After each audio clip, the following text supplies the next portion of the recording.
pleasant good morning to you. It is Tuesday, May the 24th. I'm Shane Seeley, and this is the CBC Morning Report. Some news just in from police this morning. The Barbados Police Service is on the scene of a police-involved shooting incident. It has resulted in the death of a male who was the occupant of a motor vehicle, and this all happened near the Eagle Hall area in St. Michael. Lawmen in a statement say the incident occurred around 4 this morning. That's just about 2 hours ago. The area has been cordoned off, and lawmen expect a significant disruption of vehicular traffic as traffic diversions are in place. All motorists are urged to avoid the area if possible. We'll bring you more details as they become available. Now, here on the Morning Report, we are putting the spotlight on the monkeypox outbreak. There are a number of questions to answer in relation to this new outbreak as more countries are detecting cases in their populations. And here in Barbados and the region, we've done research on a similar virus. At least that's what we're hearing, and we want to bring some perspective on the matter as we have Dr. Kirk Douglas with us. He's the director of the Center for Biosecurity Studies at the UWI Cave Hill campus, joining us live on the Morning Report to discuss this developing story. Good morning, Dr. Douglas. Good to have you on again. Good morning, Shane. Good morning to all Barbadians across the island. This is a troubling development. As we would know, zoonoses, which are the diseases that are transferred from animals into humans, is becoming a very common trend. And this is due to, one, climate change and the shifting of the habitats that you would normally find wildlife and where they occupy, and then they come into more frequent contact with humans, and therefore the increased risk of the transference of pests and pathogens to humans and diseases as well. So monkeypox is nothing new. This was actually around for quite some time in the 1970s. However, what has changed is really in terms of vaccination. And when I speak of vaccination, I mean smallpox.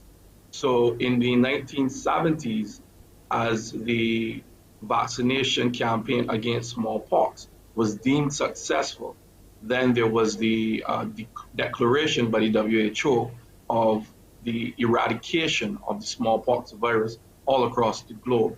And what this has done over the course of about 40 years, which is really the lifespan of a full generation, is that the global population has experienced a diminished level of immunity towards pox viruses, because smallpox is within the virus family called orthopox.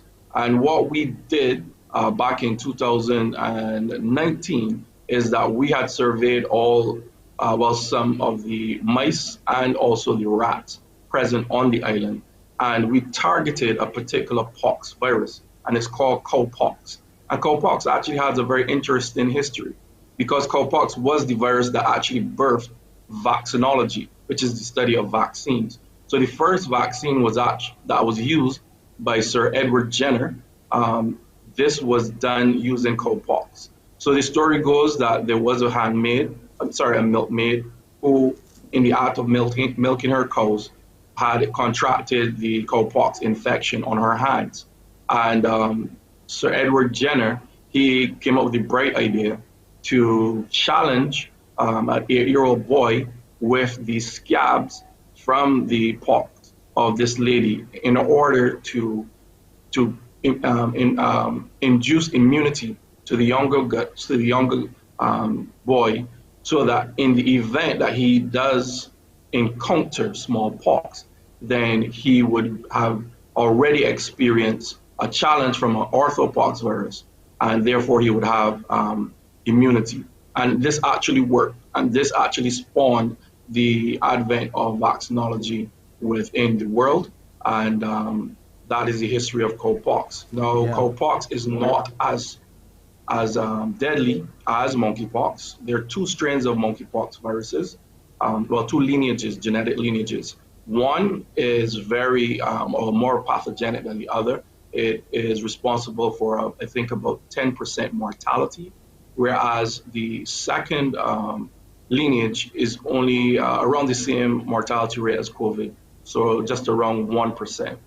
And the one lineage that inflicts mortality about 10% is actually from the Democratic Republic of Congo. And also the second one is really from West Africa. So you'll find this in Ghana and several other countries. So the what you're seeing is really due to the drop in immunity across the globe, and then also the increased encounters of humans then with these viruses. And this is leading to these sporadic cases, these eruptions and outbreaks. And yes, this is quite concerning. And the virus is also transmitted via the respiratory route. So there is human to human transmission, though be it limited, and I say limited based on evidence from in the 1970s or 80s during the outbreak of the in the Democratic Republic of the Congo. Right. So what they found there is that about 30% of the cases were due to human transmission. However, we know that fast forward to 2022, global travel and also international trade, which are two major biosecurity risks within any biosecurity system, is much more, the volumes of persons moving through countries and all around the globe is much increased. So the risk obviously would not be the same as it was about 40, 50 years ago. So how concerned are you about, Dr. Douglas, about this monkeypox virus making its way here then? Looking at as you said, the volumes of people, the number of people now traveling and moving around the world, a starkly different situation to what would have been around some, as you mentioned, 4 decades ago when there was smallpox still in existence. And how do we as Barbadians and as a country protect ourselves against seeing this virus now emerge here? Well, the first thing is that monkeypox has a pretty long incubation period. So even if you're exposed, you may not show symptoms right away, which is kind of a bit dangerous. However, I think once we continue to practice the personal hygiene that COVID-19 has really enforced upon really the entire globe, I think that we will be as protected as we can be. There's nothing that we can do to actually fully stop any outbreak or any entry of a virus or a case. But what we have now that we didn't have pre-COVID is we have a system in place where we can quarantine and we can isolate if the person is actually positive, and therefore we can treat to that disease or any eventuality as such. So in a nutshell, it is something to be very watchful and very cautious about. What we are seeing is, as I said, the change in infectious disease dynamics all across the globe. We would have seen in Pakistan temperatures around 49 degrees Celsius or 50 degrees Celsius. So when we speak of climate crisis, it is not only in terms of high temperatures, floods, droughts. It has an impact on the full ecosystem. And therefore, you will also start to see increases in infectious diseases as well. And so this is a very, very real threat to our existence here on Earth, and we need to take it seriously. And it is really time for less talk and time for more action, because talk is just rhetoric. So on that note, in terms of action, do we need to start vaccinating again for pox viruses? Well, I think that is something that the WHO will consider at this time. The vaccination, there is a process called ring vaccination. So this is where you would vaccinate persons who are contacts of a particular case. And because, as I mentioned, of the long incubation period, the fact that you can vaccinate if you identify exposed contacts early, what it does, it allows the body to mount an immune response before you actually start to display symptoms. And so that is the strategy that may be employed, but we will have to wait and see. That's one aspect. They're also antivirals. So these are drugs that are targeted against pox viruses such as monkeypox and smallpox and also cowpox. But these are still to be done in mass, in terms of large numbers. So there is still some reluctancy to actually do this on a wide scale, in a wide scale manner.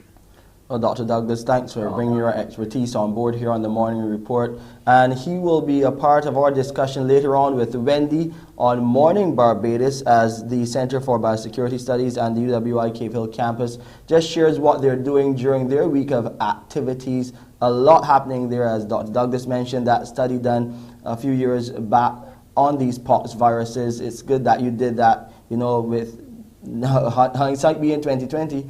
Looking to the future, it's really relevant as we see this monkeypox outbreak affecting the world today. I just wanted to also commend my supervisor at the time, Dr. Marquita Gittins. She allowed me the freedom to pursue these types of research endeavors, and we are now seeing the benefits of having some of this stuff done. And also to the University of Helsinki, where they sent persons here to allow us to survey the rodent population in Barbados. So the long and short is that, you know, practice good hygiene, ensure that your surroundings are clean, ensure that your garbage is properly managed, because we know vermin, rats, and mice, they like untidy and unkempt conditions to thrive and to proliferate. So the take-home message is to just continue to practice good personal hygiene and just keep around your surroundings tidy. Thank you so much, Dr. Douglas. We'll see you on the other side in a few minutes' time on Mornin Barbados. But you stay safe until the next time we talk. Thanks very much. And you stay safe too, Shane. Take care. Appreciate your time, Dr. Douglas. As I said, Dr. Douglas, he's the director for the Center for Biosecurity Studies at the UWI Cave Hill campus. We'll take a break here. We got a lot more news coming your way here on the Morning Report.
Two more people have died from COVID-19 here in Barbados. A 98-year-old female and a 66-year-old male passed away on Sunday. They were both unvaccinated.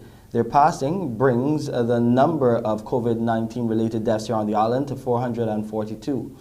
Meanwhile, the Best dos Santos Public Health Laboratory identified 130 new COVID-19 cases, and this is from 565 tests done on Sunday. Of the positive cases, 29 individuals were under the age of 18, while 101 were 18 years and older. There were 72 individuals in isolation facilities, while 3,765 people were in home isolation. Under the National Vaccination Program for COVID-19, the total number of people in Barbados fully vaccinated now stands at 152,626, which is 56.3% of the entire population. Come tomorrow, the changes to the COVID-19 protocols will take effect, which means it will be optional to wear masks outdoors. While many Barbadians and visitors have taken to online platforms to express delight at the move. The Barbados Association of Medical Practitioners is suggesting a more cautious approach. The president, Dr. Linda Williams, believes all providers and patrons should be made to show evidence of a recent rapid antigen test taken no more than 24 hours prior to attending mass events. The most recent scientific literature strongly supports saliva testing as a quick, effective, less intrusive, and appropriate means of COVID-19 surveillance, and we recommend that immediate consideration should be given to this. Where wearing masks are concerned, BAT maintains that wearing masks is one of the most important and effective public health interventions in reducing disease transmission. In many countries with higher population vaccination rates than Barbados, when mask requirements were removed, there was an uptick in both cases and deaths, even with the Omicron subvariant. We recommend, therefore, that except in instances where all persons attending an outdoor mass gathering have had a negative rapid test taken within 24 hours, mask requirements for the general population should remain unchanged. Over in Jamaica now, the Prime Minister Andrew Holness has again urged residents to take personal responsibility in safeguarding themselves against the COVID-19 virus. This comes as he announced the recently removed mask mandates will be returning. The pandemic is not over. Noting complacency among citizens in upholding COVID-19 protocols, Prime Minister Andrew Holness is reminding Jamaicans to manage their safety as the pandemic endures. With that observation, Holness says public mask wearing will once again become a requirement. It is going to be a requirement shortly for all our citizens to return to wearing their masks. He made the declaration at a house handover ceremony in St. James on Friday. This follows his earlier comments concerning citizens' personal responsibility in protecting themselves against the virus during another handing over ceremony in Kingston on Wednesday. What we have observed is that citizens may have become complacent, believing that the pandemic is at an end. We have never declared the pandemic at an end. What we have said is that we are in the endemic phase of the pandemic, meaning that we are going to have to learn to live with this thing. It will come over and over and over again. As the country resumes normal operations in school and businesses, the highly transmissible Omicron BA2 variant has increased infections across the country. However, Holness says the government has measures in place to respond to another COVID crisis. You now know what to do after 2 years to protect yourself. We know the public health protocols now. So I repeat that it is now the personal vigilance and responsibility of each citizen. The government is monitoring. Clearly, if our monitoring shows that we need to take certain preventative actions, we will very quickly and very rapidly mobilize. We have never demobilized. We are still prepared and ready to act. The North Korean leader Kim Jong-un has attended a funeral service for the man who helped to train him to become supreme leader. The marshal's death comes at a time when skeptics wonder about the true effect of the COVID-19 pandemic on North Korea. Al Jazeera reports. The only man not wearing a mask, mourning the loss of his mentor. North Korean leader Kim Jong-un helped carry the casket of the army marshal who groomed him to become supreme leader. Kim's ascension, Kim Jong-un, the current guy, his ascension wasn't guaranteed. There were other sort of possibilities. A lot of people thought there might be a military coup, for example, because he wasn't really very well known. He had been living outside of the country for a while. And so my sense is that this is somebody who helped him along, and that's probably what this was. This is one of the most senior military leaders to have died in North Korea since the COVID-19 pandemic began. North Korea denied the very existence of the pandemic until last week. Now, its state media are reporting millions of people are sick with an unidentified fever and that 65 people have died. North Korean defectors and aid groups say its healthcare system isn't ready for an outbreak of this size. I've been in North Korea and I've seen that. I've actually seen them like cranking trucks with the crank, like back in 1937. Really, they still use that kind of stuff, and there aren't enough roads. So even if we gave them the vaccines that they need, how they can get them there? So it's just going to cut through the bottom tier of the society like a scythe. I mean, it's gonna kill an enormous amount of people. Residents in Soledar in the Ukraine are sheltering underground in anticipation of more shelling from the Russian military. The region of Donbass is a strategic one where some residents publicly support the Russian invasion. For days, the town of Soledar has been hit by Russian artillery. The Ukrainians still hold it. We're one of the few to gain access to this embattled town. We entered on foot without a military escort. The streets are empty. A crater left behind in the middle of the town. Another in front of a residential building. Others destroyed. We just came out. We were in a flat, but at night we're sleeping in the basement. I'm here because my daughter is ill. Can I leave? Where am I to go? They take us to their basement, where we find others sheltering from the shelling. At night, at 1 o'clock in the morning, there may be shelling, or the whole evening, or like a few days before, throughout the morning. Or there was such a big bomb, there was mud everywhere, and lots of fire. Despite the war, the destruction, and the constant bombardment, some here still support Russia. We've blurred this man's face for his own protection. Why are you wearing a helmet? For what? Russia will be here soon. Victory. Donbass was always Russian. The artillery battle begins again. Everyone is now going into their basements. That's usually a good indication of the fact that something may be coming back in. Usually what happens is the Ukrainians will fire, the Russians will fire, and there'll be some return fire. This time the Ukrainians have fired. Everyone seems to be going into their basements. That's that sign. Possibly get out of it.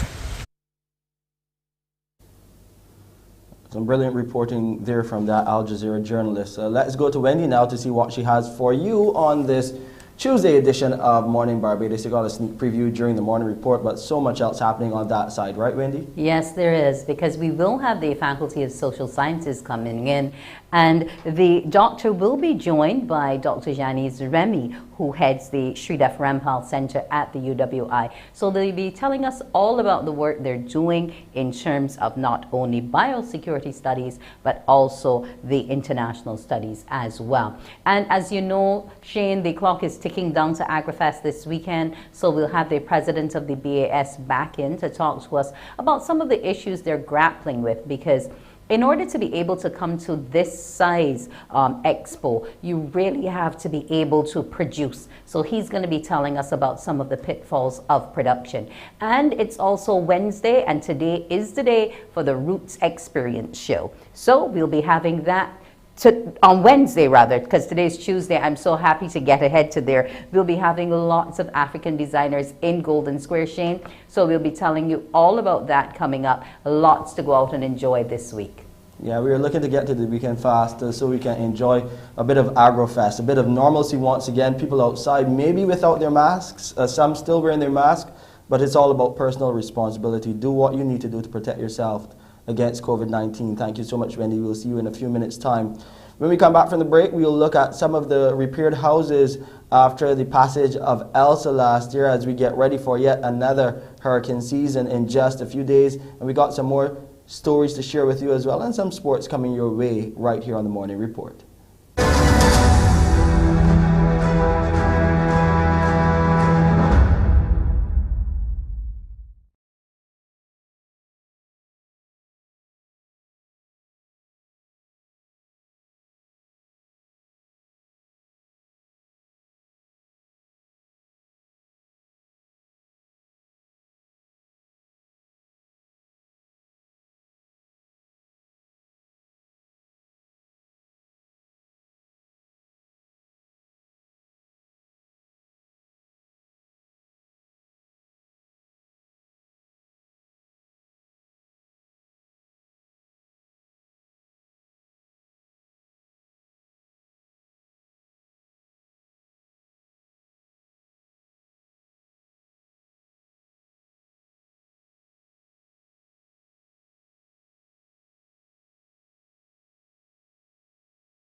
Repairs on damaged Hurricane Elsa homes are at 50% completion, but contractors have been encountering some unexpected delays.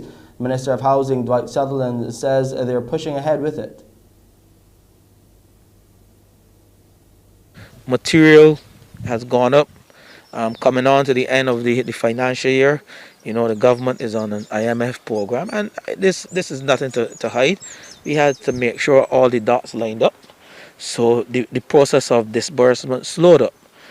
In addition, we had COVID. Some contractors had challenges.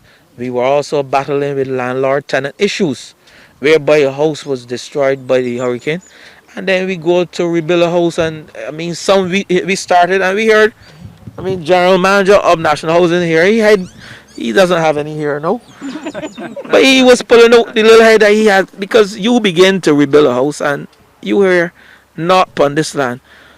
Contractors were even run off properties with cutlasses in the constituency of St. Philip. In sporting news, we got some live cricket action for you. Bangladesh doing battle against Sri Lanka in Sri Lanka.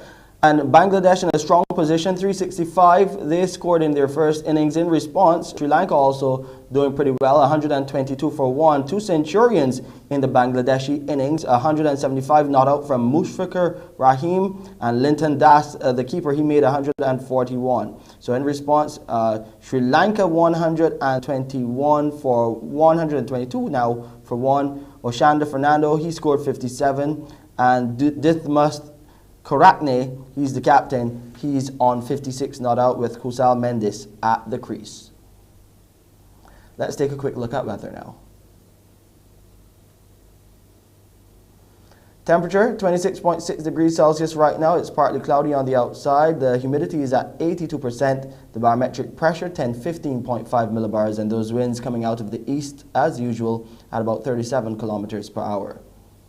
We'll see a high tide this morning at 25 minutes after 11. The low will be at 5 minutes to 6 in the late afternoon. The seas are smooth to moderate in open water. Swells are between 1 meter and 1.5 meters and increasing. Today we'll have periods of cloudiness with a few brief light showers. And tonight we'll have a mix of clear skies and clouds with a few brief isolated light showers. And here's a quick look at the international weather forecast. And that's it for the Tuesday edition of the CBC Morning Report. I'm Shane Seeley. Up next is Wendy Burke with Mornin Barbados. Wake up, wake up, wake up, wake up. Barbados, get up. Good morning, Barbados, good morning. Good morning to you.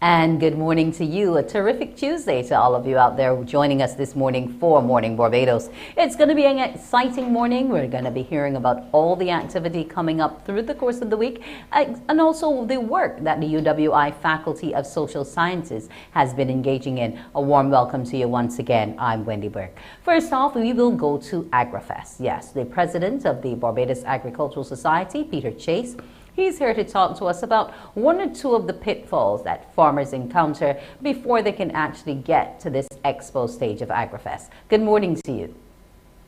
Morning, Wendy. Thanks for having me again this morning. I want to say to all that AgriFest, the entrance, does not require any testing at all. You just have to follow the protocols and wear your mask and social distance. But, you know, it's been trying times in the agricultural industry. But we are certainly up to the task. After AgriFest, we will be pushing a big national symposium to discuss with the farming community all the challenges that they are experiencing and what can be done. Certainly the PM and her team, as early as tomorrow, we will be meeting at the Lloyd Erskine Sanford Center. poultry and the pig industry, all the issues in terms of feed, water, the challenges we have. We will discuss the biosecurity issues that we are going through.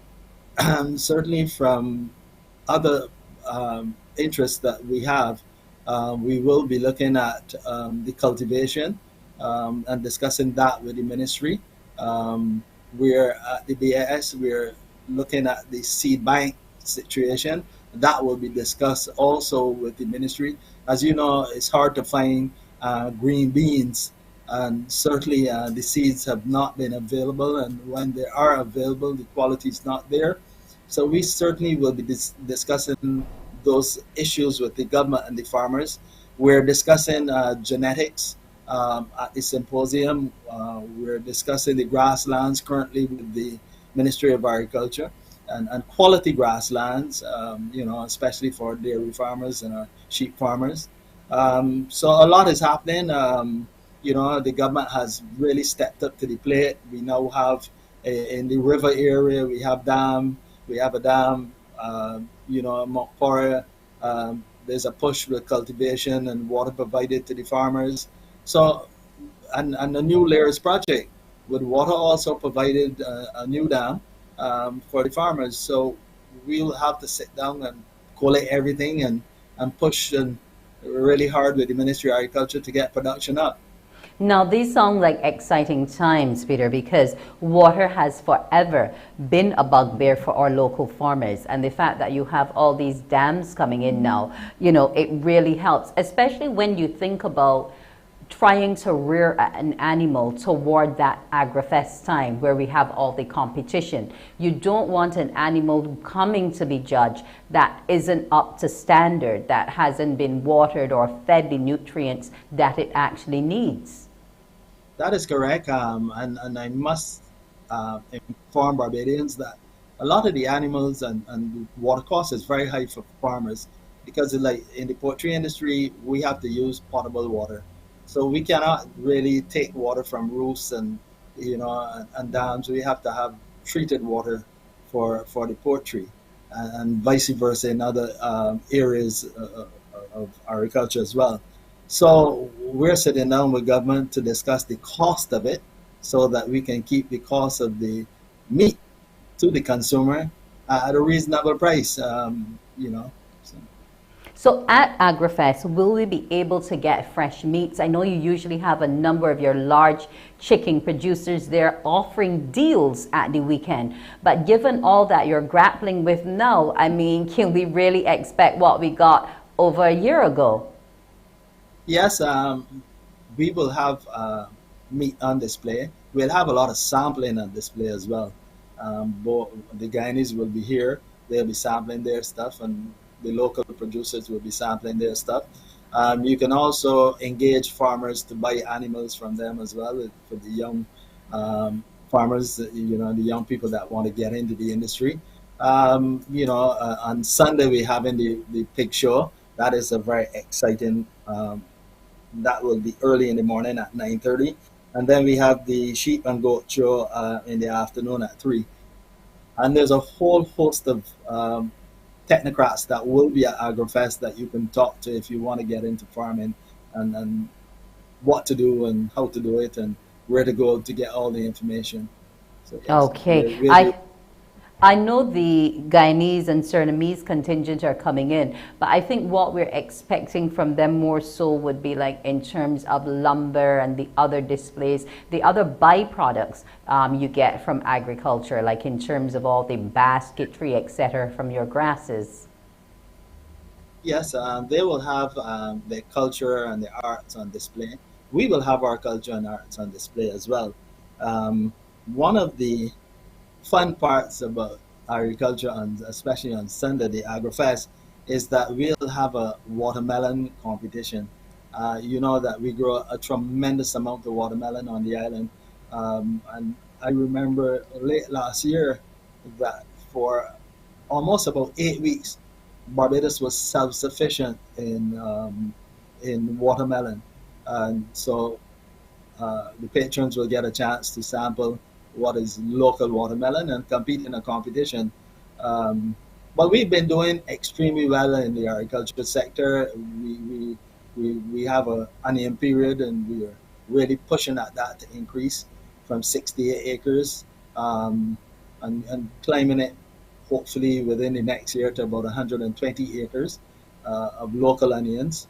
And we hope to get that into an export position and to create the jobs. There are many jobs that the agriculture community creates, and I keep saying that we need those jobs now more than ever, Okay, so remind us again, tickets and times. We open Saturday and Sunday at 9, and we go to late in the evening. It's around 8, 9. Children are $6, adults are 18. No vaccination certificate required, no testing required. Just stick to the protocols, stick to the health mandates, and you're in. Okay, I'm looking forward to that egg and spoon that's going to be coming up as well, and the obstacle courses for the children. It's for them, but I think we as adults can get involved too. It's all about fun at Agra Fest 2022. And remember, we're greening together, a Caribbean thing. Thank you so much, Peter Chase. Thank you, Wendy. That was Peter Chase, the president, telling us all about what's going to be coming up for the weekend. There's going to be lots to enjoy. When we return after the break, we'll be heading up the hill to the UWI campus. Morning, morning, morning. Good morning. Good morning to you.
Morning, morning, morning. Good morning. Good morning to you. And we're back. It's time now to speak to Dr. Kirk Douglas, who you would have met before with Shane, as well as Dr. Janice Remy, the director of the Sridhar Ramphal Center at the UWI Cave Hill campus. Good morning to you both. Good morning. Yes. Now, Dr. Douglas, you were speaking to Shane before, and it's quite exciting, some of the work that you have been doing in the area of biosecurity studies.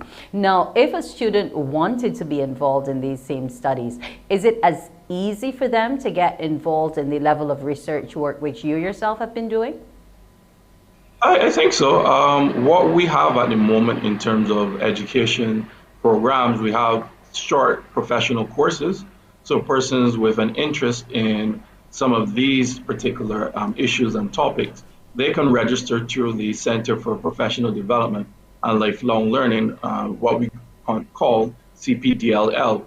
And if they go on the website of CPDLL, they can look for biosecurity. There are 3 courses there. Biosecurity More Than Meets the Eye, which is an introduction to biosecurity and risk management in all different contexts. Living on Wildlife, Catch Me If You Can, Part 1, that looks at the threat of illegal wildlife trade and money laundering.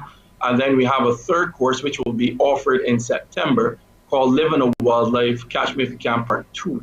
And this is actually looking at the threats of wildlife in terms of infectious diseases, zoonoses, and the impact on tourism and One Health. So a very exciting course.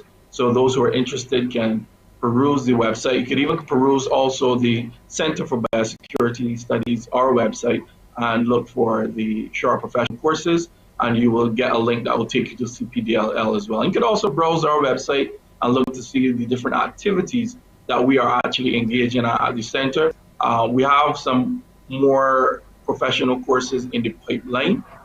We have one on risk communication and behavioral change, which I think is going to be very key to a number of different disciplines. Climate change and its impacts as it relates to climate, biosecurity, and water risk management. And I Can't Breathe, which is our flagship research project looking at air pollution.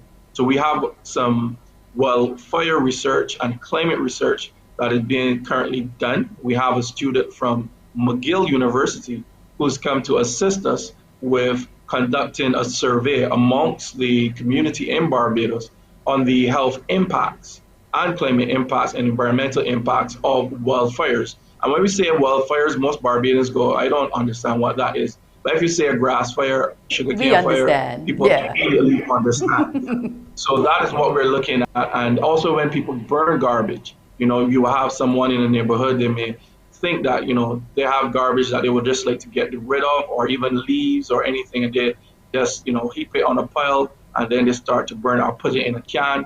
But this generates smoke, and the smoke then contains small little particles, particulate matter, that can actually enter into the deep part of your lungs in the alveoli sac. And this can actually impact, guess what? Non-communicable diseases. So you can actually increase your risk for heart attacks, strokes. And we don't understand how our interaction or our exposure to the environment can actually impact upon our health. So while we're thinking it might only be sugar and fats, then it could also be the environment as well. All right, but I need to get to Dr. Remy here now, Dr. Douglas. Yes, he's running away with us, Janice, but there's so much to do in that faculty. You have a critical role as well, because as Barbados grows, we're continue to punch above our weight, and a number of the programs at the center help us in terms of our international relations. Walk us through them. So thank you so much, and good morning, Barbados. Thanks for this wonderful opportunity as part of the Faculty of Social Sciences Week to showcase the wonderful work that the SRC, we affectionately call it the SRC, is doing in this field of trade. Now, Wendy, you mentioned something really important, which is that trade is becoming such a pivotal part of Barbados's international and foreign presence. The Prime Minister of Barbados was recently at the WTO talking about issues of small and vulnerable economies. And I'm very proud to say that our program, which is the Masters in International Trade Policy, is responsible for training quite a number of the international players from Barbados that you see, including Honorable Minister Sandra Husbands, as well as the Senator Lisa Cummings. They have come out of our program. So just to give a very short, because I know we don't have much time, a very short overview of what we do at this center.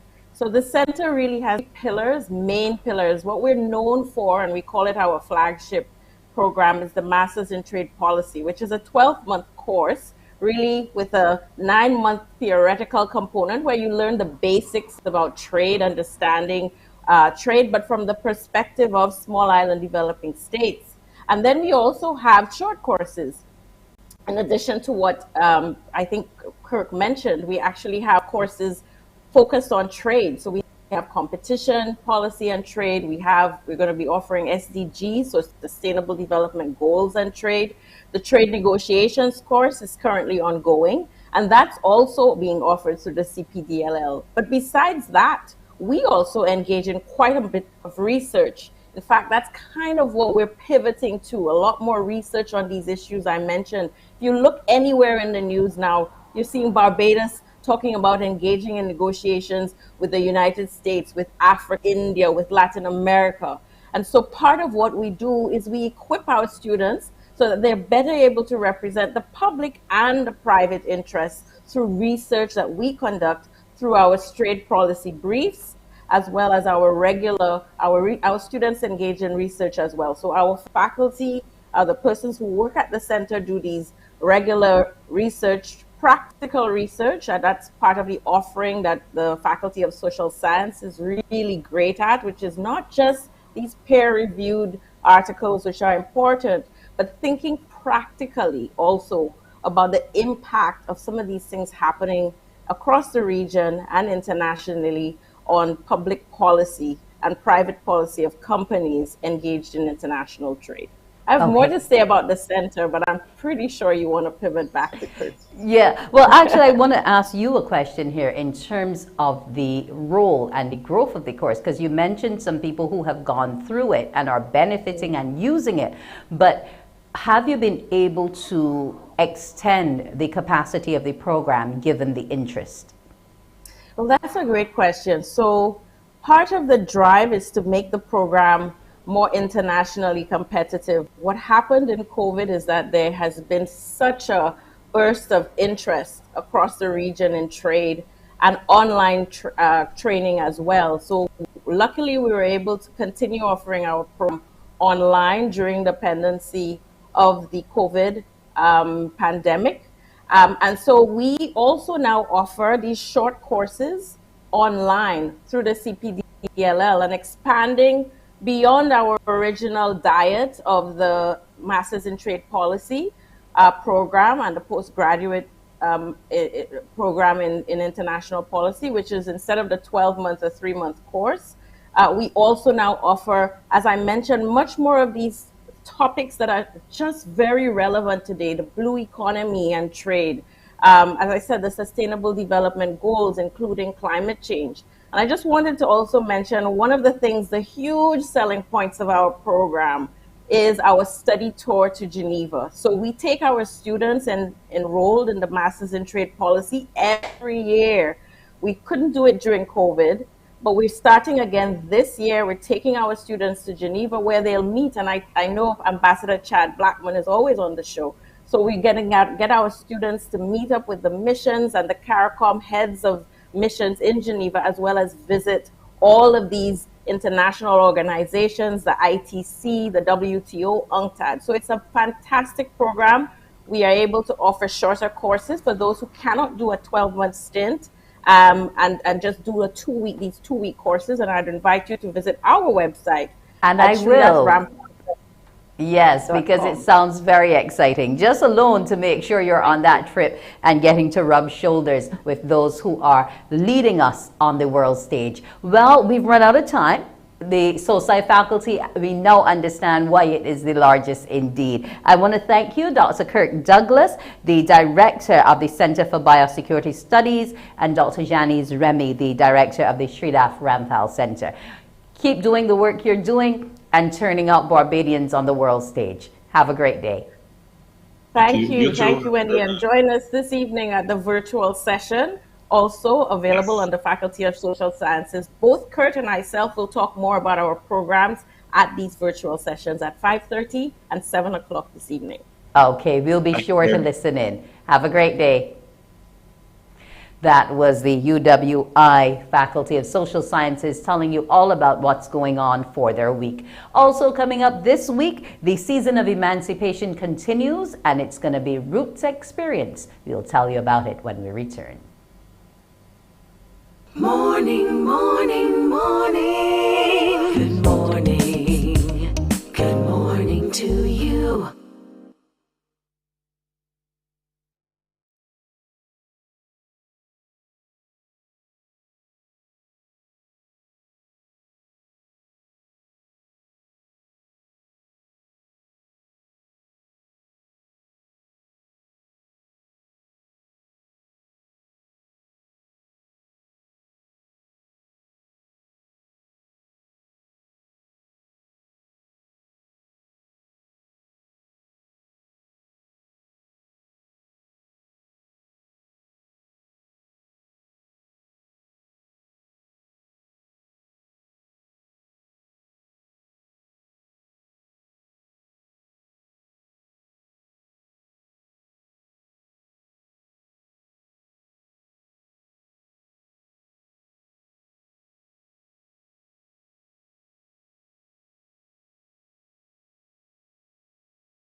Morning, morning, morning. Good morning.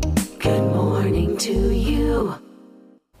And we're back. It's Africa Day and Roots Experience show come tomorrow. Yes, Golden Square is where we'll be going. So to find out exactly what's going to be happening there, I want to welcome Senator John King, the coordinator for the Emancipation Season, and Pat Yearwood, one of the designers who's going to be featured at Roots Experience tomorrow. Good morning to you both. Good morning. Good morning. Good morning. Thank you for having me on the show. Yes, it's a pleasure to have you. Yes. Now, Senator King, straight off to you. What are we expecting tomorrow? How's the show going to play out?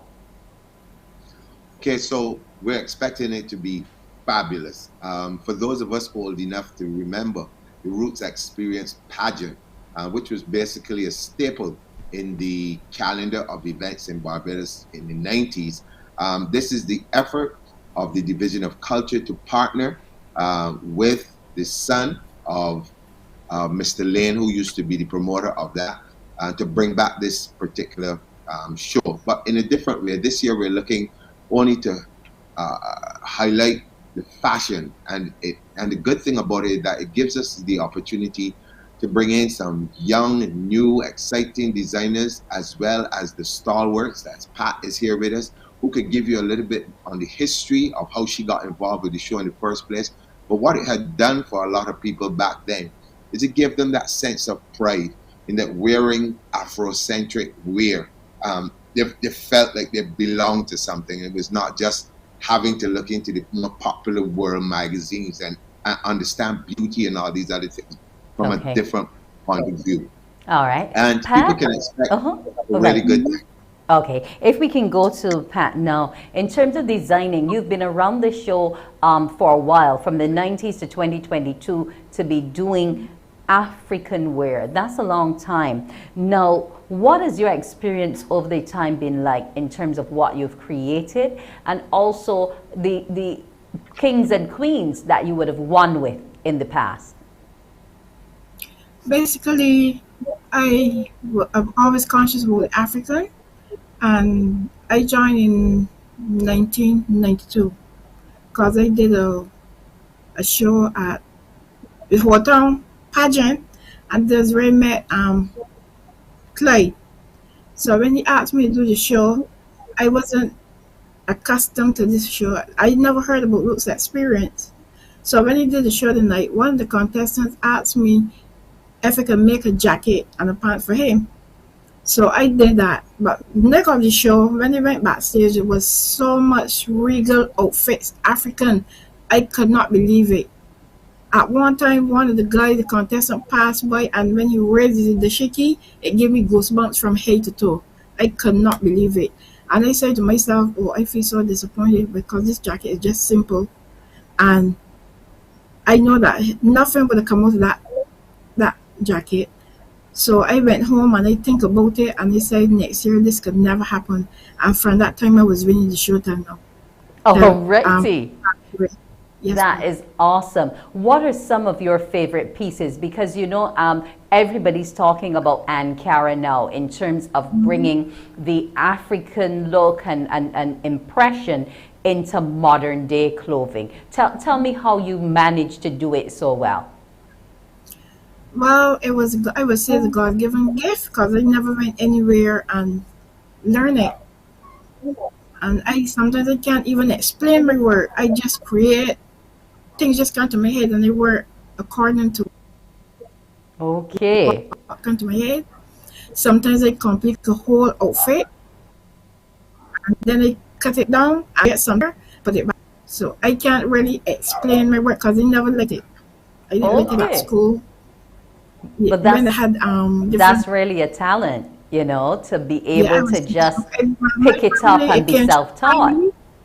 Yes, it came to the family because my mom, she did that till she reached 79, and I have 3 other sisters, older sisters that could make very well. Okay, so it's all in the blood, John. Yes.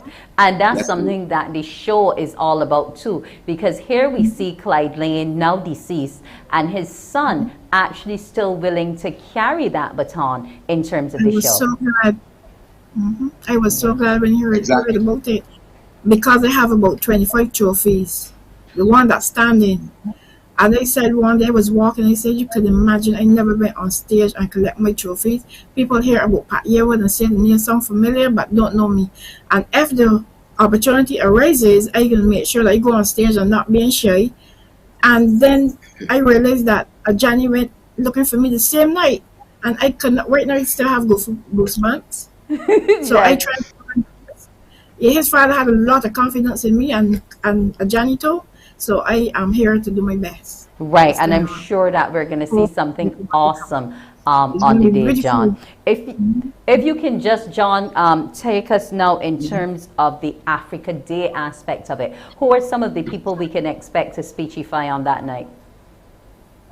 Okay, so on Africa Day, there are three separate events that are going to be happening, Wendy. So whilst we're at Golden Square for the fashion show starting at 3 in the afternoon, and that's when they're going to have from a libation to the actual fashion show itself. There are going to be some craft people there and also food and other things like that. At 2:30 in the afternoon, there's going to be a virtual discussion. It's entitled Africans at Home and Abroad, Their Experiences and Problems Faced. That's when you're going to have persons like Ambassador Noel Lynch, Mr. Rodney Grant from the Reparations Unit, Reverend Charles Morris, who is also the Deputy High Commissioner in England, and then we have Modou Diagne, who is a Senior Business Officer right here in Barbados. He's a Senegalese who lives in Barbados. And this discussion is open to the general public, where we want those persons in the diaspora, the Barbadian diaspora, and those persons who are on the continent. We were trying to get someone in Ghana to join us, but we're still hopeful that we will have that done. To just have some simple discussions about some of the things that they face. You know, one of the things that I learned very early as a youngster when I first moved to Barbados is that oftentimes people don't know a lot of what other people have to go through living in parts of the world, just trying to create a better life for themselves, the challenges that they face.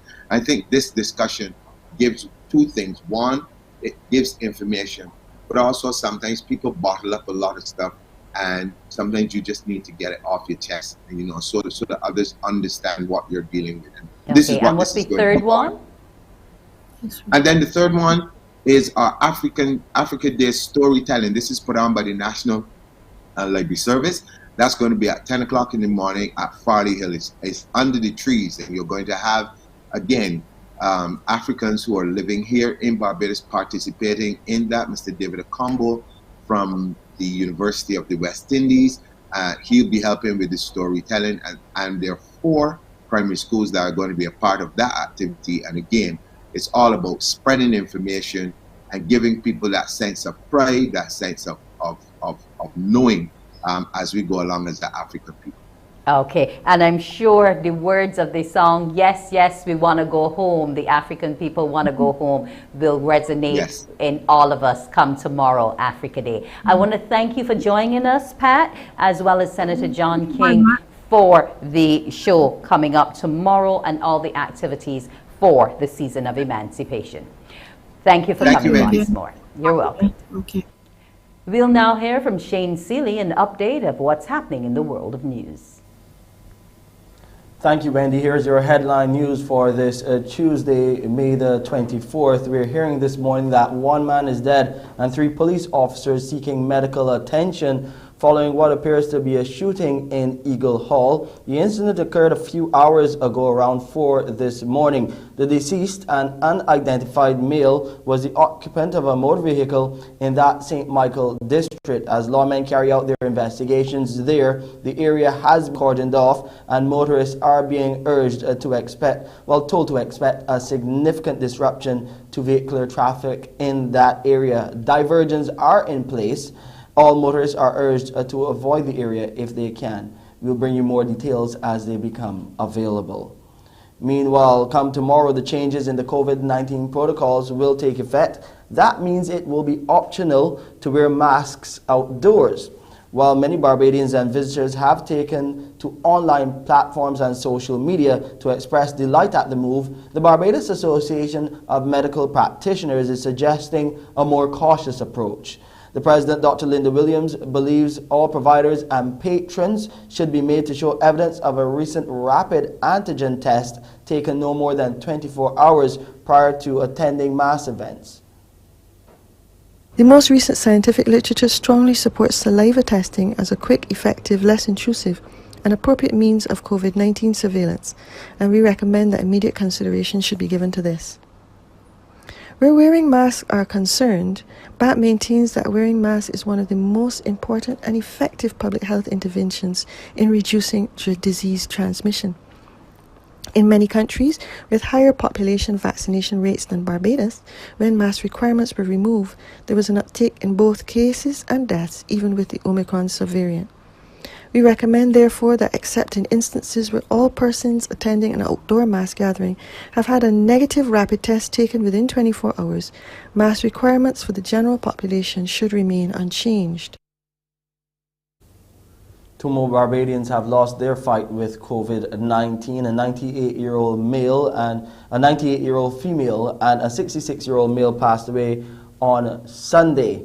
They were both unvaccinated, and their passing brings the number of COVID-19 related deaths on the island to 442. Looking at some of the most recent numbers now, meanwhile, the Best dos Santos Public Health Lab, they identified 130 new COVID-19 cases, and this is from 565 tests conducted on Sunday. Of the positive cases, 29 people were under the age of 18, while 101 were 18 years and older. There were 72 individuals in isolation facilities, while 3,765 people were in home isolation. Under the National Vaccination Program for COVID-19, the total number of people fully vaccinated now stands at 152,626. That represents 56.3% of the population. Repairs on damaged Hurricane Elsa homes are at 50% completion, but the contractors have been experiencing some unexpected delays. The Minister of Housing, Dwight Sutherland, says they're pushing ahead with those projects. Material has gone up. Coming on to the end of the financial year, you know, the government is on an IMF program, and this is nothing to hide. We had to make sure all the dots lined up, so the process of disbursement slowed up. In addition, we had COVID. Some contractors had challenges. We were also battling with landlord-tenant issues, whereby a house was destroyed by the hurricane, and then we go to rebuild a house, and I mean, we started, and we heard, I mean, general manager of National Housing here, he doesn't have any here, no, but he was pulling out the little head that he had, because you begin to rebuild a house, and you hear not upon this land. Contractors were even run off properties with cutlasses in the constituency of St. Philip. And that's our headline news for this morning. I'm Shane Seeley. We'll take a break here, but when you come back, you'll have more with Wendy on Morning Barbados. Morning, morning, morning. Good morning. Good morning to you.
Morning, morning. Good morning.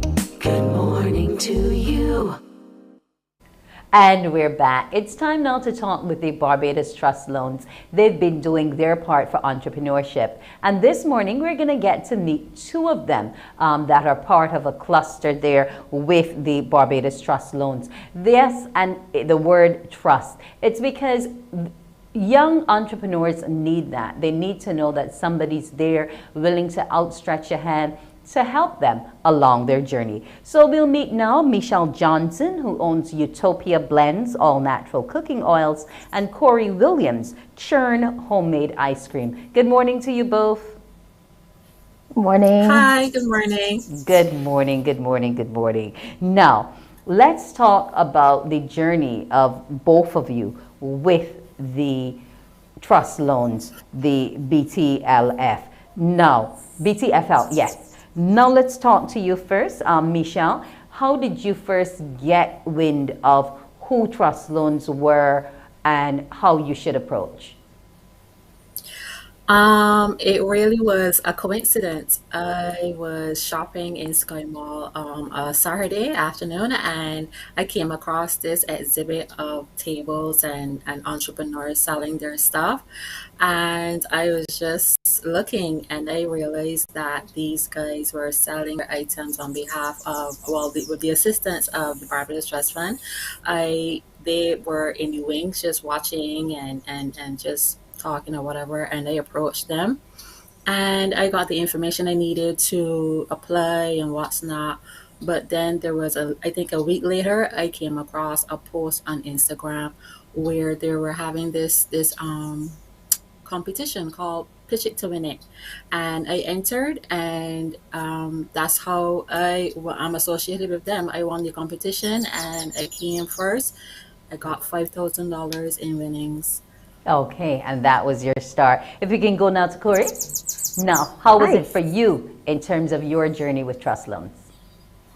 Well, my business partner and I came into contact with Trust Loan through a recommendation of a friend who also had has a small business like we do. And she was telling us, well, you can go ahead and you can get a small loan in order to help you develop your business. So that's how we got in touch with the trust loan. Okay. Now, Utopia. We know what Utopia is. We've heard it, in the animations and so on. But cooking oils. I mean, we usually think corn oil, soy oil, but you're doing something different with them. Why this area?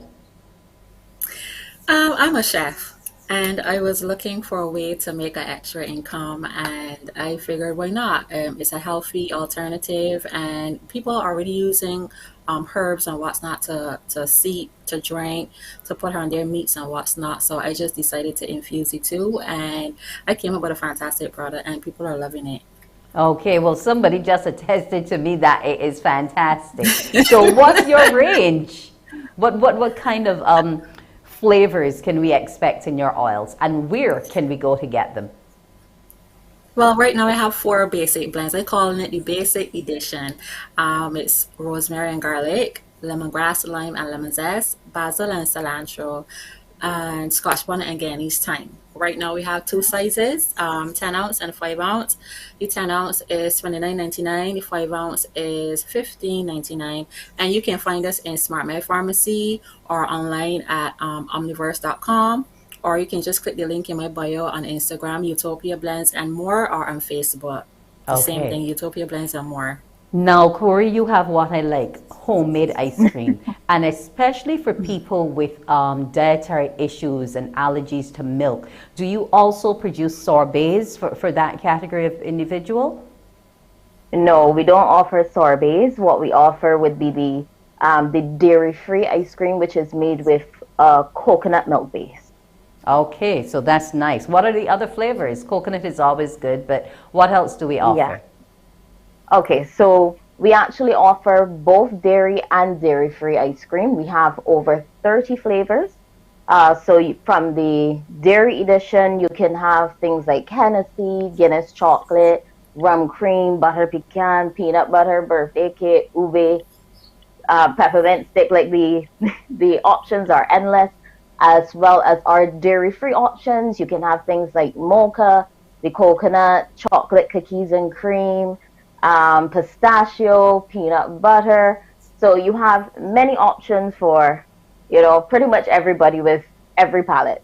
Okay, well, that's awesome to note because some of us with food allergies can't have everything. Now, there's the other question I have for you, because there are some smaller businesses who do custom orders, whether it be for catering, for a wedding, for a party, what have you. Are either of you open to that option? Should a client come and want, like, say, 4 flavors combined for a dairy and 3 for a non-dairy? Can I get that from Churn? And with you, Michelle, if I were to bring some specialty herbs that I imported or something like that, would you be open to doing gallons of it for my particular enterprise? We'll start with you first, Corey. Oh, sorry. Yeah, that's okay. Go ahead, Corey. No, that's fine. All right, so we do have a scoop shop as well. So if it is that you wanted to have, we offer mixed pints, if it is that you wanted to mix flavors. But because our ice cream is done in small batches, we don't usually offer mixes in terms of 3 and 4 different flavors in a container if you're having something that's pre-packed. That's not something that we offer presently. We do catering. We've had persons that would have had certain events or had a wedding and they wanted to have ice cream done in 4-ounce containers and they wanted to have a variety of things. So they might have wanted some vanilla, some pistachio, some chocolate, some whatever. Things like that we are able to accommodate for you. Okay. And what about you, Michelle? You seem excited to offer these oils. Yes, please. Absolutely. Right now, I'm in the talks with someone to get my stuff into their marketplace, but I won't call the name as yet. And they want a specific blend. They want to only do olive oil, and they want Italian herbs and what's not. So that is something that I wanted to do to cater to the restaurant-based people or the food industry. To customization, anything they want, I am willing to do. So what I would be doing would just be offering that particular blend to them specifically, and they can have the rights to it. So if I offer it to them, then no one else will be able to have it. Which is an important issue in terms of business, understanding copyright and where it lies and protecting client privilege.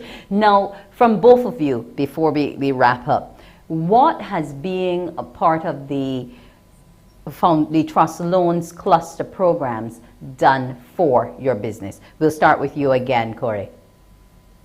The Trust Loan honestly has been a godsend. Like, they came at a point in time where it is that we really needed that financial boost.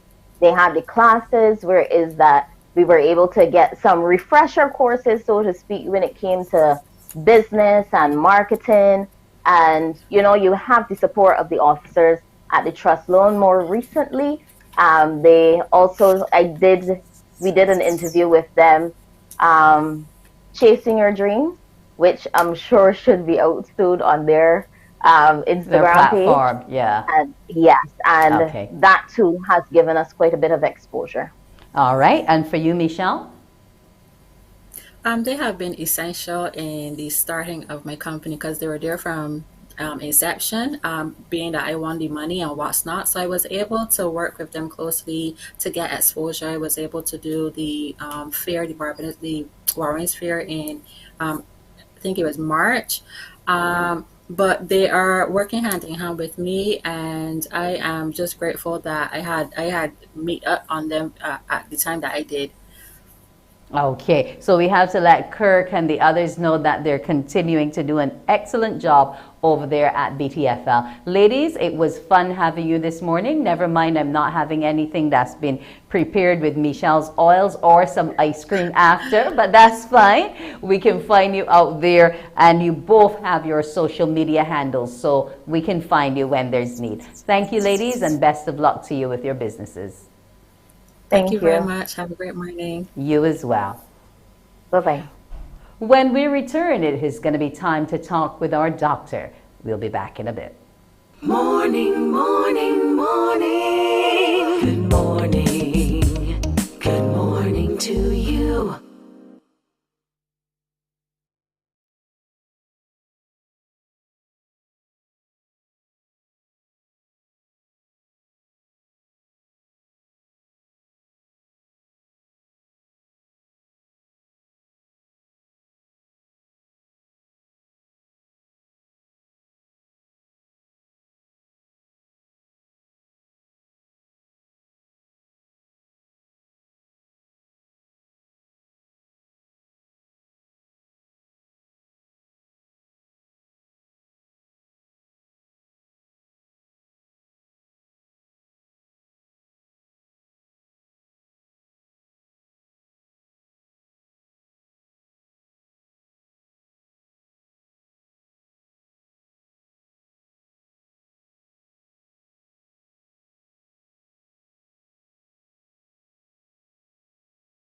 Morning, morning. Good morning.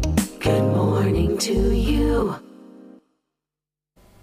And we're back. It's now going to be time to talk with our pediatric care doctor, Dr. Gillian Birchwood, the consultant and neonatologist with the QEH. And this morning, we're going to be talking about your little ones not wanting to go to school. Yes. Is it a problem? What should we as parents do if it happens? Good morning to you, Dr. Birchwood. Good morning, Wendy. Good morning, Barbados. Now, I know this question is definitely not for you and I in our age group, because at that stage we had no choice. It was Correct. go or else, go or else. Or else. But you know, what is school refusal? Is it an act of rebellion or maybe a scaredness for the environment? What is it really? I'm glad you asked the question because, you know, sometimes parents will look at it as an act of rebellion. But really, school refusal is when a child is very, very upset and very distressed at the thought of going to school. And they may actually really refuse to go to school. They may miss part of the day of school. And it's very stressful for both the parent and the child. And it is a sign that there's something underlying, there's a reason why. And it's important for parents to recognize that it's a symptom and not to look at it as simply being rebellious. Okay, so what are the signs that I can see in my girl or my boy to know that, you know, there's this level of refusal, this resistance to attending classes?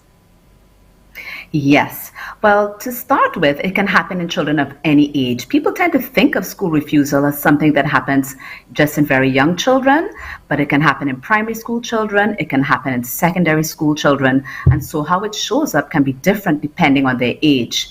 It can be very obvious where a child is literally throwing a tantrum and they're crying and they're screaming and they're yelling, they're running away and hiding in their room, they're locking themselves in the room and refusing to come out. But it can also be more subtle with the child who complains of, you know, those mystery symptoms in the morning, you know, tummy aches, just general aches and pains, not feeling well. And then you can also see in children frank symptoms of anxiety related to going to school. And then there are those children who will beg and plead, please don't make me go to school today. And they'll come up with all of the different excuses. So it can show up in different ways depending on the age of your child. But in extreme circumstances, children may even threaten to harm themselves as part of school refusal. But what actually causes it? What's the trigger? So, you know, it really is very multifactorial. There are many different potential causes of school refusal, and this is one of the keys to dealing with it, is to understand all the different possible causes. And so one cause can be because the child is afraid to leave home. It's not necessarily just that they don't want to go to school. Children may not want to leave home, for example, if there's been a family member who's been unwell, or if their pet is unwell. You'd be surprised that can be a major trigger for school refusal. But there can also be factors related to being in school, such as social difficulty, if a child is being bullied or being teased. But you can also see that they may have difficulty with a particular teacher, with some of their peers. They may have a learning disability, and children who have a learning disability are not able to make this diagnosis for themselves, but they are able to recognize that they're struggling in the classroom. And then there's the weight of expectation that comes with knowing that your performance is different and that you feel different in the classroom. And so they may react by saying, you know what, this is a stressful environment, I just don't want to go. And in extreme cases, there may even be abuse happening in the home or at school. Many different possible reasons for school refusal, and anxiety and depression are also two major mental health issues that can show up as school refusal. But me now as the parent, you know, what are some of the things I can do or should do to be able to help me understand this position which my child is taking? Well, the first step is really to try and put yourself in the child's shoes. So you've realized that you're having difficulty getting this child out in the morning. And we're not just talking about the Monday morning blues that we all have. We're having extreme difficulty getting this child out of the house in the normal way. You need to sit down and take a step back and say something is going on here. And when you are taking a step back, you can sit down and talk to your child and say, I've noticed that you find it difficult to go to school. Let's talk about what's happening. Some children may not want to talk about what's happening directly, but you can break it down. You can say, if there's one thing you could change about school, what would it be? So sometimes that will help you to pinpoint. They might say, oh, if I could change the bus ride, or if I could change this teacher, if I could have this student disappear, they might be able to help you to understand there's a specific issue. But if they find that challenging or they're not willing to open up, then with a child, you might sit down and say, rate the different parts of the school day. Do you bus ride? Do you like the teachers? Do you like break time? Do you like lunch time? And you can sort of go through each part of the day to try to understand and pinpoint where the problem might be. So it's let the child know that you understand they are having some sort of crisis and that you are willing as a parent to support them through this crisis and not merely to say, march through that door, young man or young lady. Now, after I've found out and pinpointed exactly what it is, what can I do? Well, you've taken the first step, which is to, sit and understand your child. Very important. The second step is to let them know that you are going to help them through this. It is not a good idea to keep children at home if they're having school refusal. That might actually make the problem worse. And what we saw during the height of the pandemic, when children were out of school for a prolonged period of time, really had a lot of distress about going back into school. Lots of parents have been relating that. But the next step is to go down to the school and find the class teacher or the year head or counselor, whoever that person is who's been pinpointed by the school that you can liaise with, and you can say, look, my son or my daughter is having a lot of difficulty coming to school. Have you noticed anything? And perhaps they might be able to shed some light, insight as to what they think might be going on from their perspective. And then you need to then ask them to help you. Perhaps your child may not be able to cope with coming for the entire day. Or you might tell the teacher, please don't punish them if they say they're feeling ill every day and they're school nurse. Again, this may be what is happening, at the school level as the child showing distress. So you want to seek the support of the school so that together you can work out a plan and you can try to pinpoint better. In some cases, your child may need counseling or psychological support, especially if they're having difficulty and struggling to get over the emotions and the anxiety that is triggered by going back out to school. So seeing a doctor who can then recommend if you need counseling, you need to see the psychologist, that can be a very important step in helping them to get over the hurdle of going to school. Now, should you go to the school and your opinions or your interaction with the school authorities not be to your liking, will professional help alone be able to take your child through it? Should you look at other schooling options perhaps for your child if there's, say, more than 5 factors which create school refusal for them at that particular institution? Yes. So, it's always important to reach out to the school first. Most schools are quite receptive. They themselves may have noticed a change in the behavior of the child. But in some situations, there may be something to pinpoint that the school can't fix. For example, a child with a learning disability in a large classroom, that may really not be the best fit. And so if there is a solution that is beyond the scope of the school, then sometimes you will need to seek additional help. A psychologist, for example, is often able to recommend a specific type of schooling environment that would be supportive for your particular situation. And in some situations, not very often, you may need to change the school environment altogether. But a parent must be aware that changing the school environment and being the new child in school can itself sometimes be a trigger for having school refusal. That's very true, because sometimes you think that you've gone to better, but it's actually more emotionally impactful on the child. Yes, absolutely. And one of the other things about school refusal is we tend to look at the school and say the problem lies there, but it could very well be at home, because sometimes it is the home environment that is chaotic and difficult for the child. And so as parents, we need to take a realistic look at what is happening in our homes and how that might be a trigger for what's happening at school.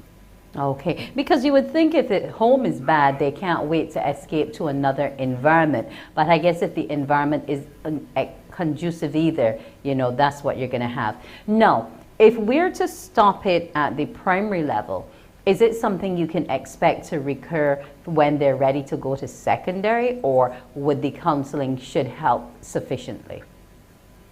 Well, again, it depends on the underlying trigger. So, for example, if the trigger was bullying at school or teasing at school, and that stopped and the child has settled and they go off to secondary school and there's no bullying or teasing, then you can expect that it's likely that your child will transition well. But if the underlying problem was anxiety or depression, then that really might flare up when there's a change in the environment. And so it is important to keep a close eye on your child who may have had school refusal, because you're right, you may be on top of the problem at a certain point, but then moving on may itself be a trigger. So when you are changing environments, you are going into a new classroom, you're having a new teacher, sometimes you'll see the school refusal flare up.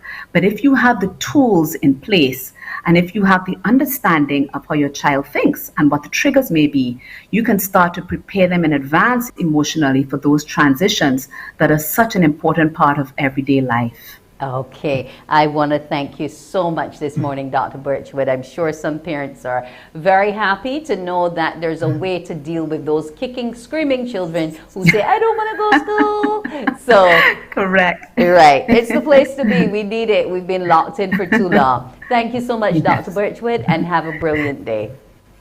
Thank you. You too. Thank you. When we come back, we'll discuss the Flame Gospel Awards. Yes, they've already happened, but let's find out exactly how they were. We'll be talking with Mike Cummins after the break.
Morning, morning, morning. Good morning. Good morning to you.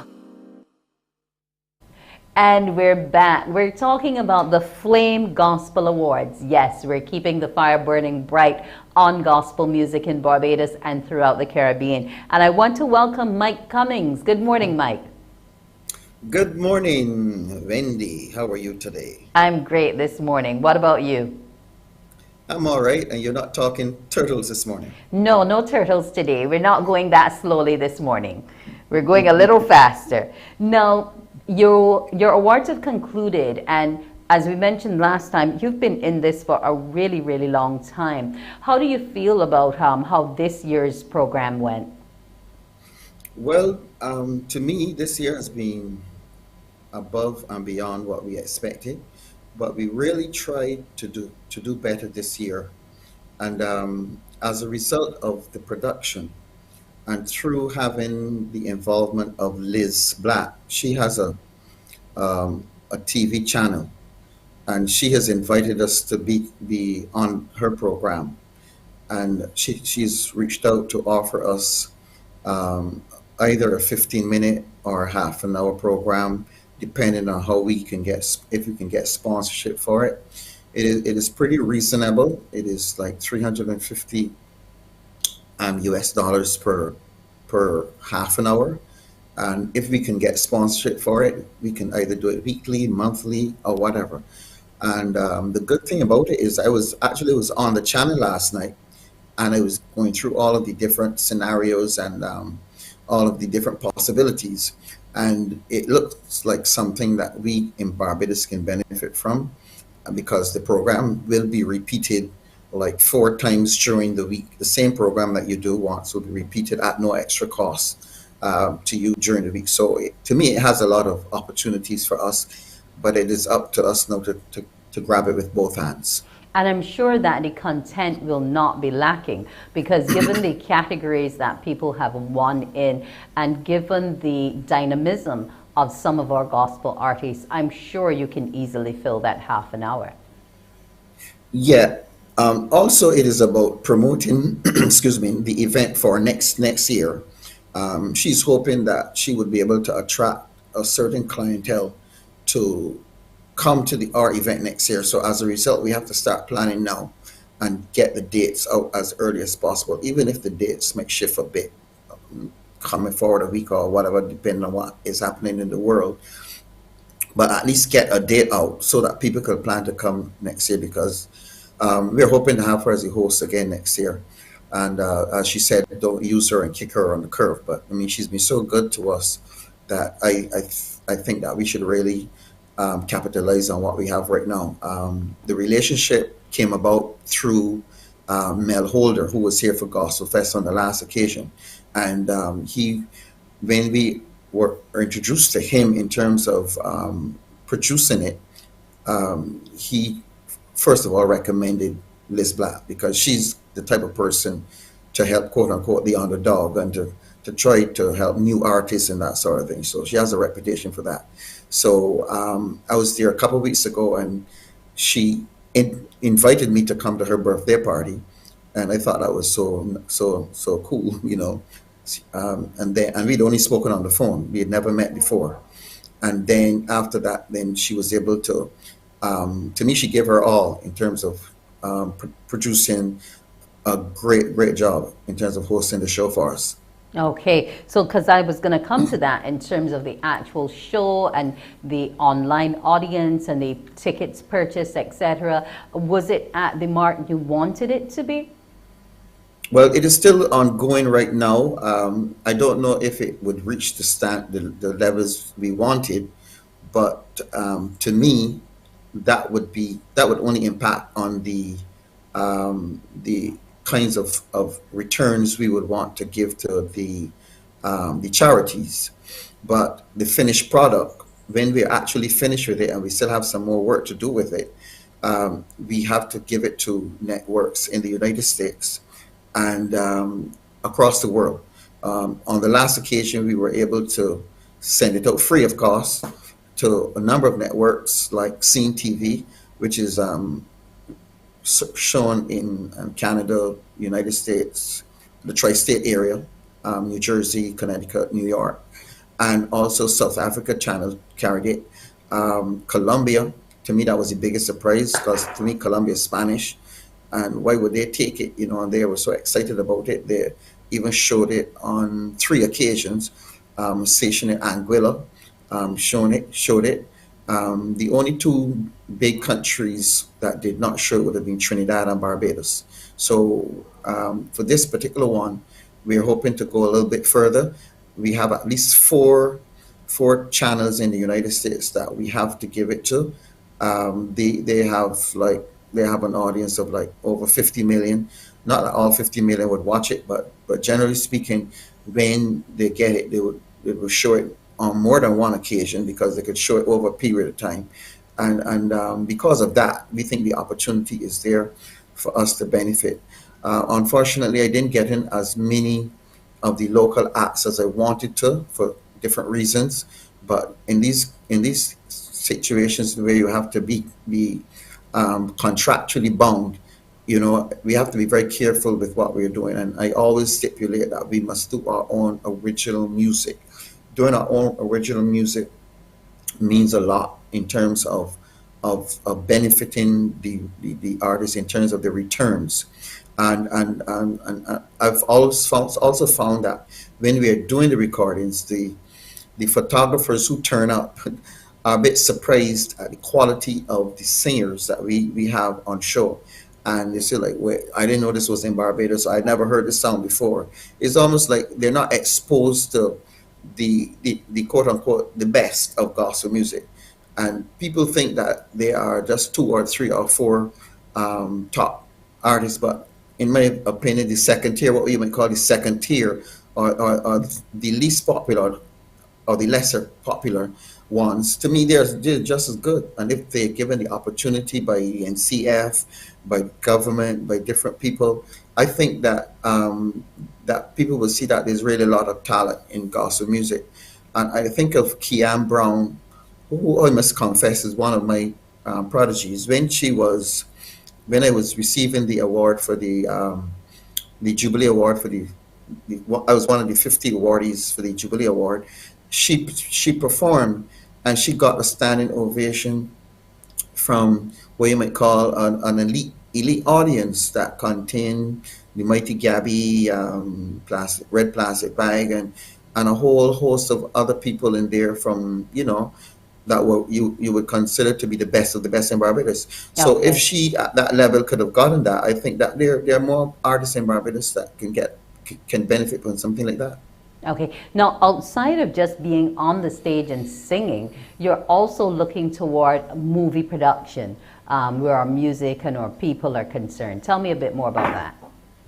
Yeah, I don't want to go into how it all started, but when we were editing the last set, this thing came about that we should encourage our gospel artists, who I think should not put all of the eggs in one basket.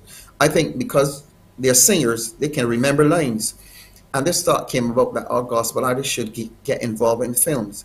And when all the time we were editing it, I was thinking, we could really get involved in films. But out of that, then we started to think more. But now that I have more time on my hands, so to speak, we are doing a film with Kyoka Cruikshank from St. Vincent. She's one of those persons I worked with before, but I like people that when you bring an idea to them, they jump at it. Those are the kind of people I like to work with.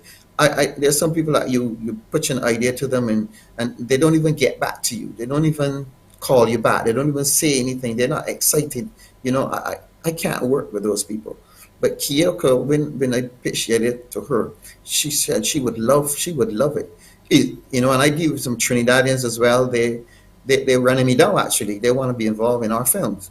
But I really wanted it to be for Barbados and to contribute to the development of an industry here, because most of the people that go to the university and the Barbados Community College, when they leave, they come out and do ordinary jobs. They might go to be a teacher, or they might go to be a journalist or whatever. They don't ever get a chance to do what they were trained to do. So once we can get the funding to do what we're doing, we would like to help contribute to the development of a film industry. And actually, on Saturday we had the third A casting casting call? for Yeah. for our event, and we're gonna have another one this Saturday because Saturday went so well that we have to do it do another one. And the Pike Corner Audition Company, that is the agency that is doing the casting for us, and they're not only doing casting for actors, they do casting for singers and so on as well. But I kind of like that setup, and, Okay. and we're using it. But this Saturday at 2:00 at the continuing school of in the open campus in the Open Pine. campus in the Pine, yes. Yeah, at 2:00, and we're also doing measurement we're doing costuming and measurement. So Okay. all those who have already auditioned, we're going to be having them as well. We want them to come back because I think as more people come, they get to understand what the film is about. There's a Yes. great excitement on the film. Well, we're looking forward to it, Mike. I wish you all the best going forward. This is an area that you have been pushing from since I met you, and that's probably over 20 years now. So I wish you all the best, Mike. Wendy, just be careful with those years, all right? It's Anyway, okay. nice. It's okay. It's not telling on either one of us, so there's absolutely nothing to be ashamed of. It was Well, a I'm a pleasure man, so having I'm you not this worried. morning. Okay, Mike. That's Mike Cummins of Destiny Entertainment Industry and the producer of the Flame Gospel Awards, doing big things. We'll take a break and be right back. Morning, morning, morning. Good morning. Good morning to you.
And we're back after the break. It's time for me to welcome back my friend Thorn Wood. Thorn is back with us.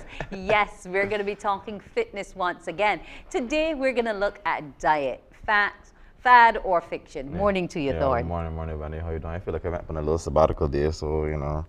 You did, little but chill it's time. okay. We'll be It's back. okay. We're happy to have you back. So, yeah, we're definitely talking about whether there some diets are fad or fiction. Actually, some can be both. So I know there's a lot of information circulating on social media with lose this in 10 days, drop this amount of pound in 5 days, do this and etc. But what I'd like to say to everybody, especially when it comes to your diet, you you look for the best doctor. You look for the best, parts put in your car. You look for the best fuel. This is also a machine that requires the best food and fuel. Right? Some machines fitter than others. Yeah, so why, some machines are fitter than others. So why limit yourself to something that you may see on social media? There are some that are out there that are, come from reputable persons, but I feel like people don't invest enough time to figuring out and speaking to professional when it comes to the diet. A lot of people just take it off of their own mind and go, yeah, man, I can do this myself, man. I just go drink a little more water, take my little turmeric and a little ginger, and et cetera, which those things are fine. However, you should see a professional. I'm not hating on the natural remedies. We love the natural remedies. However, there's a lot of information that's circulating out there on social media that they're just fads. And trust me, if it is claiming that it will let you lose like 20, 30 pounds or a ridiculous amount of weight in an extremely short period of time, it's too good to be true. Okay. Now, you were speaking about going to a professional, and some of us may say, well, we don't have the money to pay a dietitian, we don't have the money to go to a nutritionist, but it's also available locally within our polyclinics. And we have actually been pushing a national dietary plan. Yes. So, there are always options. Yep, I've been hearing that on the radio, and I think it is absolutely fantastic, where they're saying use less sugar, use less salt. These are things that contribute to like your non-communicable diseases, and that's what fitness is the preventative cause. So I always tell people you want to work on it earlier. You want to get in the game as early as you can. I mean, starting regardless is great, but you want to start working on those things as early as you possibly can before you get older. Now, when we speak about diet, I always tell people think about them as two separate things. I'm training and I have my meal plan, but it needs to be a mirror. What you're trying to achieve with your body needs to be reflected in your diet, or it won't work. That's why you would see the diet for a bodybuilder doesn't reflect the diet for a swimmer, or the diet for a swimmer doesn't reflect the diet for a track athlete, because you're aiming for very specific things. You're trying to get the body to do very specific things, and in order to do those things, we require a very specific diet. Yeah, so our carb count versus our protein count, all of those things have to vary based on what we're taking in. So like, for example, I could say automatically the bodybuilder will be taking in more proteins because you need to build those muscles. But at the same time, he or she should not necessarily be into a lot of high sugars. A runner now is going to be burning that glucose at a much higher rate. The first thing that goes is the glucose. That's what the body's going to draw on for that energy initially. So when you get that initial burst, that initial output. So even in some elements where bodybuilders are concerned, they're gonna require a bit of glucose and that energy because their output is high in terms of the training. So you're pushing a lot of weight. You need to get stronger. You're gonna need that extra energy when you're in the gym to get these weights going and moving. Unless you're going to just rely on like energy drinks and caffeine, which. But is that safe? Because I was coming to that exactly. as well. We don't want to do that. Because we assume that everything we need nutritionally can be put into that magic bullet, and and that's it. That's all we need. That shake, 2 or 3 of them in one day, as opposed to solid foods, or serving of veg, or serving of carbohydrates, or serving of protein. So I'll tell you what, our body is designed to consume food. It is designed to consume food, but quality food. There's nothing wrong with, and I try to tell people that's the difference between a supplement and, well, I don't do meal replacements. That's just my personal preference. I don't deal with the meal replacements. When something is a supplement, it's to add, not to replace. I know for those who get up in the morning and be like, man, I can eat a breakfast, man. I can just get a shake instead. I can eat that. Well, let's I can eat that, man. You just get a shake. Nah. That is added to your diet. Okay. But there's some of us who, because of how we work, because of our busy lives, might only have that time. So like there's a meal versus meal replacement. We believe in these protein type drinks and to put back in those sugars, the same caffeine things you're talking about. But sometimes that too can be overload in a diet. Wendy, I like to tell people who would say that they don't got the time, Wendy, make the time. Make the time for your body. This is something that's allowing you to live I think people underestimate the importance of your body and what it does for you. It's like one of those things, you know, I think most people don't think about it, and I attribute it, when I make this comparison, I always talk about driving. We don't talk about driving. Just get in the car, and key, swing, drive, get on the road, get on the highway. We don't think about it because we're doing it constantly. Or sometimes when you get to that level in your work, you're not really thinking about it. It becomes automated. But you need to be more conscious of your body. So if you can make time for your work, or make time for your little crop over and that kind of thing, you can set aside some time, maybe do a little bit of meal prep. I always tell people to start in very small increments. You need to find a way for this machine because you only have one. Right? You only have one body. You only get one chance at this. There's no photoshopping. There's no photoshopping here. There is no second chance. So then why not give this the best possible effort that you can, and you know, just enjoy the process as well. Okay. Now, I enjoy the eating. I don't know if I'm enjoying the dieting. I'm candid. I'm being candid, and we know that's the truth. And especially when you have a smaller frame, you assume that you can just keep eating because your metabolism is high. Yeah, that's a misconception where people think that they can eat whatever they feel like. I just like to say every overweight person was not born overweight. That's just to put that out there. You can spend a lot of time eating all the food for a little bit. It will catch up to you over time. Like it doesn't magically happen. People don't just just wake up one day and be a bigger size. It just doesn't happen. Like for me, this is mango season, and I'm having mango with every meal. I'm sorry. So your blood looking yellow? Yeah, just about, just about. I might soon turn that color as well, you know. But yeah, so like in terms of the fads, and then too, there's like the whole keto concept, and people love these I can eat what I want diets, but it's just about the portions. So I like to encourage people to have a healthy relationship with food. Like we like our cakes, we like our ribs and chips, you know, we like our Friday night foods, going on the weekend, the little restaurants and stuff like that. I encourage people to have a healthy relationship with food because we're not trying to create like eating disorders where that is concerned. So you'll have some of those strict diets, in my opinion, which you're only creating bad decisions with food. You know, you got on this super low carb diet, you're miserable, you wake up because you're cranky because you got a lack of energy, and you're trying to drop all this weight, and then by the time you get to the end of the diet, yeah, you drop 30, 40 pounds or whatever. Have you put on any quality muscle? Is your body feeling better? Feeling better. Okay. And then by the time you turn around, you look around, you put back on all that weight. Why? Because you went on a crash course. You didn't think about, or that person who gave you that diet didn't think about improving your overall quality of life. And that's what your diet and your training needs to focus on. So it has to be measured. It has to be measured by some form or fashion. So like I said, anything that you see online that's coming and telling you, hey, we can drop 30, 50 pounds in like 2 weeks and drink enough water and wrap the plastic wrap around your belly and then nah. Or the lotions. And no, we don't do and the teas. And we don't do not the teas. Not the teas. Oh dear, not the teas. See a dietitian. Make some time. As we said, we are going for a national health kind of push, so it is available at your polyclinics as well. So let's go that route.